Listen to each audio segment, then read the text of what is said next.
right, y'all. Welcome back to Tennessee Tuesdays. Episode number 16. Dieciséis. Keeping track in Spanish. We're going to navigate through this. We're going to get there. You had to think about that one. I had to think about it for a minute. You need to brush up a little bit. You need to get, what's that thing, Babbel? I think they so. teach you or something? Let me get Babbel. Get on Babbel. Exciting, though. We could have some tequila because we're in a break right now. He gets one shot one of episode. tequila. One episode. And this is the best. We have saved the best for this one. So, this, do not underestimate Kirkland's tequila. Costco's tequila, right? This Anejo is probably our favorite. It's a really good tequila and smooth. Anytime we get this, Aunt literally makes us buy a 12-pack. You cannot Like a case. buy like hard liquor at any of the Costco's in the state of Tennessee. So whenever we're traveling or something, we always try to grab a bottle to bring back with us and enjoy it because it's always good. So, and it's interesting because I used to think somebody bottled this on behalf of Costco, but they don't. It's an interesting little company that does it because a lot of Costco stuff is black labeled, and by certain all of brands. their other stuff is black labeled by some other. But it's a little place down in Jalisco that does that one. So, cheers to this one. This is my favorite one. If y'all haven't tried the Costco tequila, go get you some. If you're in Tennessee, you're gonna have a hard time finding it. But go to South Carolina. South Carolina, St. Louis, lots of places we've been have had it. But you can come over to the Hoag's house and have a shot with us and give this a try. So, cheers to Tennessee Tuesdays. And only Tuesday for the next 30 days you can have a shot. That's all right. We'll be back. Look at that. Babs doesn't even need a chaser with that one. That's pretty good. All right, so it would be better if it was cold, but it's all right. No worries. We thought we would kind of follow up last week's episode where we had the top 5 things to keep cool because it's so warm. Well, fall is right around the corner, and that is one of our favorite times to go camping. And there's lots of good campgrounds to go to. You have so many options, so many choices. But all of these ones are state campgrounds? They're all in the national park. So they're all in the Smokies. You have endless options. There are just dozens of campsites you can go to. There are hundreds of backside campsites you can go to that you can backpack to. All kinds of stuff. But these are our 3 favorite campsites right here in the Smokies that are very, I don't want to say close, but they're easy drives. And there's so much to do when you camp in the Smokies. It's not like you're just going camping in the Smokies and there's nothing to do. And you're stuck at that campground. There's plenty of hiking trails nearby at all of these campgrounds that we camp at. And remember, you don't have to pay to get into the Smokies because it is free, so it's not like you're paying when you go to Yosemite or anything like that. The Smokies are free because the highways run through it. And they run from Tennessee to North Carolina, and you wouldn't be able to charge people in order to commute via that highway. So that's why they don't charge any fees in there. That's why they've kind of flirted with the parking fees and stuff, because they could charge parking fees, but as far as an entrance fee, they can't charge an entrance fee for you to use that highway to get from here to there.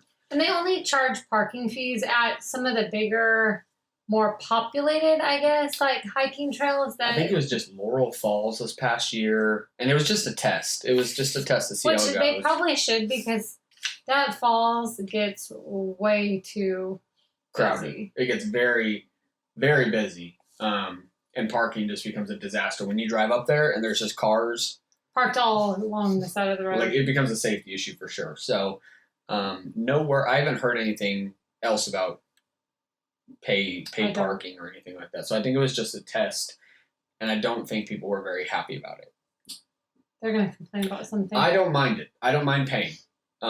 It can't be that much money to pay to hike a trail in the Smokies. Well, and they're going to have an annual option, of course, which I don't mind paying because it's going back to the park and maintaining. Like, these trails get destroyed after hiking seasons and stuff from all these people that leave trash and just beat up from weather and But all I sorts also of think things. if there's a parking pass, it'll limit how many people will be up there at those trails each day, which might be nice also. Yeah, it might be nice. And as long as that money is going back to the park, sure, no problem, right? And they do a very good job of maintaining all of the trails that we've hiked on. Yeah, and that's without fees. So they get a little bump in fees. It might get a little bit better. They might have more bathrooms or something, or just more options.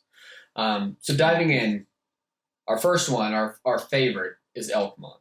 I love Elkmont. Elkmont's our favorite because the river runs right there. Like you can camp, literally some sites are 10 yards from the water. We always try to book a site that's close to the water just because we enjoy Just listening to the water at night sitting and outside relax. your tent and It's just gorgeous. And if you take Macy, she likes to play in the water. The kids they like to float down the river in the water in a little tube or something. It's awesome. And Elkmont is definitely one of our favorites because there's more to do. There's tons of trails that go off behind it. You got Elkmont, the ghost town as they call it, which is the old village. It's still there, all the buildings, and they've done a great job restoring them from what used to be the old logging company that was there back prior to before the park actually took it over. But there's also so much history in that little town that it's absolutely amazing how they've kept it, preserved. Yeah, they preserved it really good. I mean, there used to be a train that went from Knoxville through the area, through Townsend, and then up into the Smokies, and then you'd go to your cabin and stuff. It was basically like the rich people had their club and stuff up there, and they could go get away. The clubhouse of that little town is still there, and I'm pretty sure I think you can rent it out for events and stuff. I think last time we were there was a wedding, right? I think there was a wedding. I think it was. It'd be a cool area, a very beautiful area. And all these parks or campgrounds we're going to talk about are all dog friendly. Yep. And so that logging industry was huge in that area. So thank goodness the park came along and was established because it saved that whole area from being picked over. We've talked about it in some of the vlogs when we've gone up there.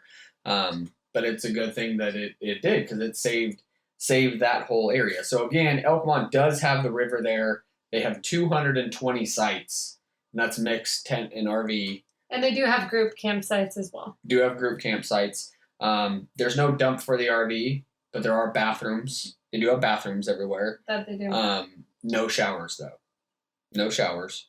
And they do have camp sinks, I guess, if you were to at the bathrooms. Wash your dishes. Yeah, wash your dishes out and stuff. And then they don't have a camp store at Elkmont. No, they don't. But they do have it's like a seasonal little, I don't know what you want to call it, like a little storefront. But it does have firewood, ice, just some little necessity stuff, not like an actual store though. They do have vending machines.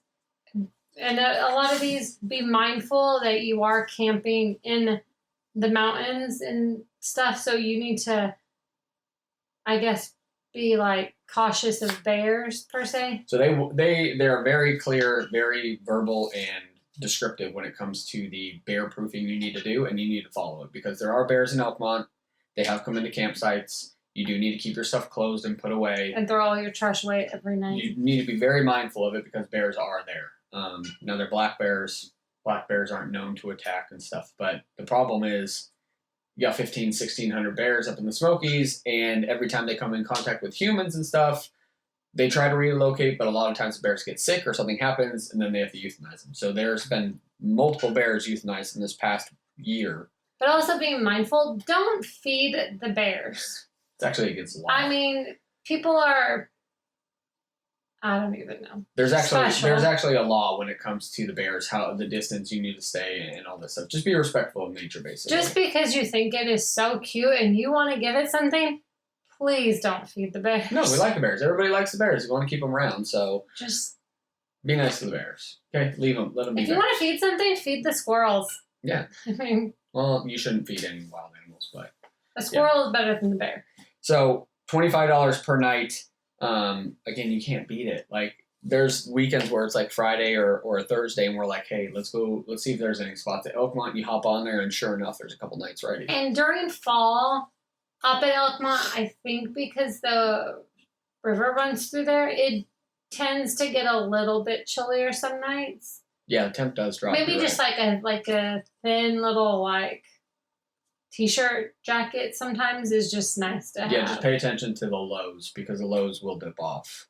There was one night we woke up and we were like, it was. Oh my God, we're freezing. It was really cold. I think we had the dog with us.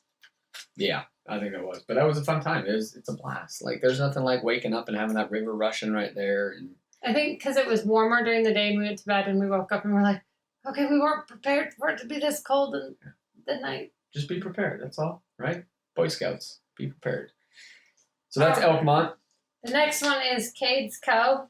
It is also $25 a night to camp there. They do have a seasonal store with ice and firewood. And like there's like a full-on grocery store. This one has more options. They have groceries. It's much larger. I think they serve ice cream. You can get ice cream, right? Yeah. And like, I think they have a like place where you can get some food and stuff. Like essentials for camping, s'more stuff, all that kind of stuff. Big parking lot too. They have 159 campsites. This one does not have a river that runs through the campground. It's a little bummer. It is absolutely beautiful. But you have Cade's Cove, which is kind of your trade-off. Yes. So bikes for this one is great because you can ride your bike through Cade's Cove. Yep. And there was tons of kids the one time we went camping just riding bikes around there. And there are little nature trails that kind of pop off away from the campsites, little loops and stuff, nothing too crazy, but you do have Cade's Cove, which you could drive through and go do all that fun Cade's Cove stuff, but also on Wednesdays through end of September, they close it to cars. So if you're up there during the middle of the week, which would be awesome, and you can get on your bike and just go cruise Cade's Cove on your bike or on foot, but there's no cars. And that's one of our biggest frustrations with Cade's Cove is just sitting there for an hour or two, just stuck in traffic because someone sees a bear or a deer or a squirrel and they want to hold up the entire thing to take a picture of it. And it's one of those things that doesn't make sense. You've got all these cars in line with emissions running, just exhaust everywhere to take a picture of a squirrel. Like, it's one of those things. So the car-free days are amazing. Take advantage of them. You can even walk through there if you wanted to on car-free days. Yep, but also it's going to be the same as Elkmont. Just be very aware of bears. You need to bear-proof everything as well at these ones. They do have a dump station for RVs. They have plenty of bathrooms, good bathrooms, no showers. And again, they do have washouts for dishes. But yeah, Cade's Cove is a good one too because you do have a lot of options of other stuff to do. And then just make sure you take all of your necessities food-wise because some of them don't have stores. Don't count on the stores. Yeah, the stores are good if you get in a pinch and you need something maybe. By chance they might have it, but and be mindful there is no cell phone service at a lot of these. At most of these, which is good because we don't want cell phones. We want to get away from it. So take your pictures, save them for Instagram later, and post them. But enjoy. Just let everyone know before you leave.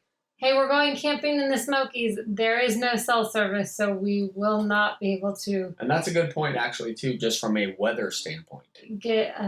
Because you cannot get weather forecast while you're up there if you don't have service. So be mindful. Check the weather before you go. You will most definitely get storms up there, I promise, in the afternoons. Learn to, I guess, read the weather. Matt is excellent at it. We have been up there a few times where it has rained.